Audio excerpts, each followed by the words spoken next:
నేను మాట్లాడింది ఎంతవరకు అబద్ధమో, నిజమో మీరే విని చెప్పండి.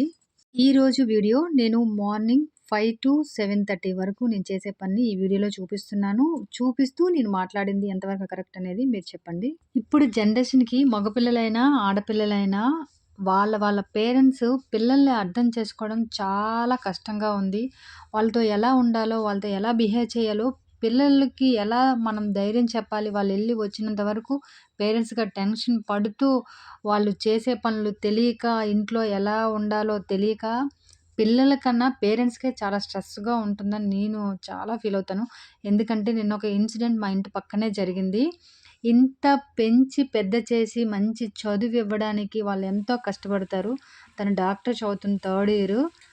సూసైడ్ చేసుకుంది. ఒక లవ్ కోసం, ఒకే ఒక లవ్ కోసం పేరెంట్స్ బాధని గూడా అర్థం చేసుకోకుండా సూసైడ్ చేసుకుంది. ఎలా అనుకుందో తెలీదు కానీ పేరెంట్స్ ఇప్పుడు బతికినంత కాలం అదే నరకంతో ఉండాలి. ఆ ఇంపాక్ట్ ఆ అమ్మాయి చనిపోయిన ఇంపాక్ట్ ఇద్దరు సిస్టర్ అండ్ బ్రదర్ మీద గూడా పడుతుంది. వాళ్ళ కెరియర్‌ని కూడా ఈ అమ్మాయి స్పాయిల్ చేసినట్టే కదా! సో, ఫ్రెండ్లీగా మూవ్ అయితే బోర్‌గా ఫీల్ అవుతున్నారు. వాళ్ళతో స్ట్రిక్ట్‌గా ఉంటే ఒక ఏదో రాక్షసుని చూసినట్లా చూస్తున్నారు. పేరెంట్స్ పిల్లలతో ఎలా ఉండాలనేది గూడా మాకు తెలియటం లేదు. ఎలా ఉండాలో అర్థం కావట్లేదు.